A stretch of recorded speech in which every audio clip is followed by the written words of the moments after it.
بسم اللہ الرحمن الرحیم۔ معزز ناظرین السلام علیکم، میں ہوں عمران الحق اور آپ دیکھ رہے ہیں حق آفیشیل یوٹیوب چینل۔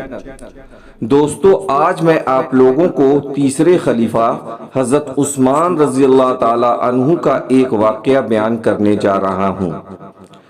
جب مسلمان مدینے پہنچے تو پانی کی بہت قلت تھی۔ وہاں ایک یہودی کا کنواں تھا جو مسلمانوں کو مہنگے داموں میں پانی فروخت کرتا تھا۔ حضرت عثمان رضی اللہ عنہ نے کس طرح اس کنویں کو خرید کر مسلمانوں کو وقف کر دیا، وقت ضائع کیے بغیر آئیے جانتے ہیں پورے واقعے کو۔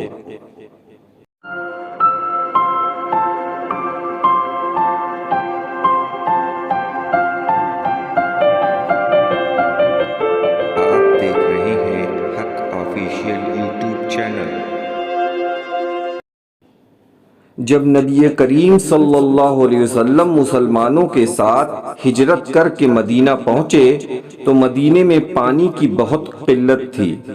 لوگ پانی کے لیے بہت دور دور تک جایا کرتے تھے۔ مدینے میں ایک یہودی رہتا تھا جس کے پاس ایک کنواں تھا، لیکن پانی کی قلت کا فائدہ اٹھاتے ہوئے وہ مسلمانوں کو پانی مہنگے دام میں بیچتا تھا۔ مسلمان کافی پریشان تھے۔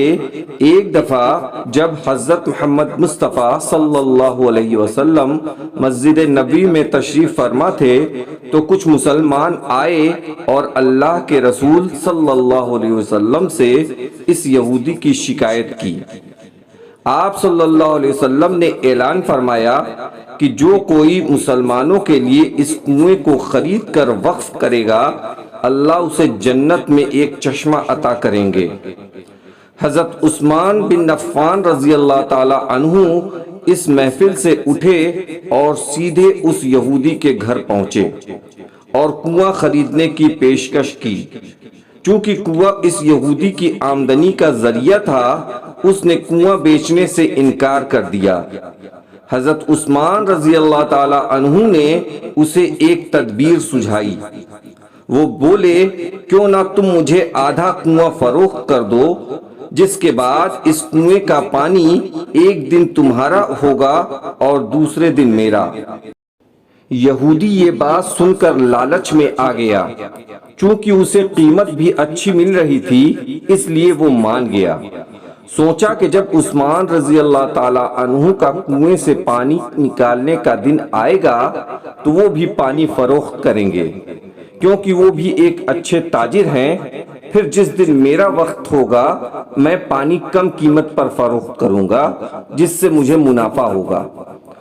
کنواں خریدنے کے بعد حضرت عثمان رضی اللہ تعالی عنہ نے کنویں کا پانی وقف کر دیا۔ مسلمانوں کا جس دن کنویں سے پانی نکالنے کا دن ہوتا، وہ پانی ذخیرہ بھی کر لیا کرتے تھے، جس سے یہودی کا پانی نکالنے کے دن کوئی شخص نہیں آتا۔ حتیٰ کہ یہودی بھی اسی دن پانی نکال لیتے جس دن مسلمان نکالتے، کیونکہ اس دن پانی مفت ہوتا تھا۔ جب یہودی نے دیکھا کہ پانی نکالنے کوئی نہیں آتا ہے تو اس نے حضرت عثمان رضی اللہ تعالی عنہ سے آدھا حصہ بھی بیچنے کی پیشکش کی۔ حضرت عثمان رضی اللہ تعالی عنہ نے فوراً اس کی قیمت ادا کرتے ہوئے کنواں خرید لیا اور پورا کنواں مسلمانوں کو وقف کر دیا۔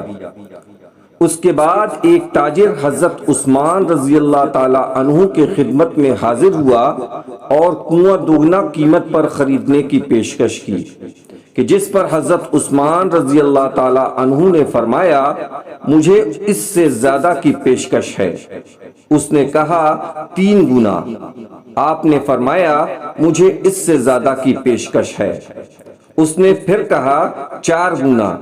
حضرت عثمان رضی اللہ تعالی عنہ نے فرمایا مجھے 10 گنا کی پیشکش ہے۔ اس تاجر نے کہا، حضرت وہ کون ہے جو آپ کو 10 گنی قیمت دے رہا ہے؟ حضرت عثمان رضی اللہ تعالی عنہ نے فرمایا، میرا اللہ جو مجھے ایک نیکی پر 10 گنا اجر دینے کی بات کرتا ہے۔ اس طرح وقت گزرتا گیا اور یہ کنواں مسلمانوں کی پیاس بجھاتا رہا۔ جب حضرت عثمان رضی اللہ تعالی عنہ کی دور خلافت آئی تو اس کنویں کے ارد گرد کھجوروں کا درخت لگایا گیا۔ حضرت عثمان رضی اللہ تعالی عنہ کے اس عمل کو اللہ نے اپنے بارگاہ میں قبول کر لیا اور قیامت کے دن تک ان کے لیے صدقہ جاریہ بنا دیا۔ یہی وہ لوگ ہیں جنہوں نے اللہ سے تجارت کی۔ دوستو، اسی لیے ہمیں بھی نیکی کا کوئی عمل کرنے سے پیچھے نہیں ہٹنا چاہیے۔ کیا پتا ہمارا کون سا عمل قبول ہو جائے اور ہم کامیاب ہو جائیں۔ اللہ ہمیں اس کی توفیق دے۔ دوستو، امید کرتا ہوں کہ آج کی یہ ویڈیو آپ لوگوں کو پسند آئی ہوگی۔ اگر پسند آئی ہے تو اسے لائک اور شیئر کریں اور ہمارے چینل حق آفیشیل کو سبسکرائب کر کے بیل آئیکن کو دبا دیں، جس سے ہماری ہر ویڈیو آپ تک سب سے پہلے پہنچے۔ آپ اپنے رائے کا اظہار کمنٹ کے ذریعے سے ضرور کریں۔ اسی کے ساتھ مجھے دیجیے اجازت۔ انشاءاللہ ایک نئے ویڈیو کے ساتھ جلد آپ سے ملاقات ہوگی۔ تب تک اللہ آپ کا نگہبان۔ یوں ہی ہنستے اور مسکراتے رہیے۔ السلام علیکم۔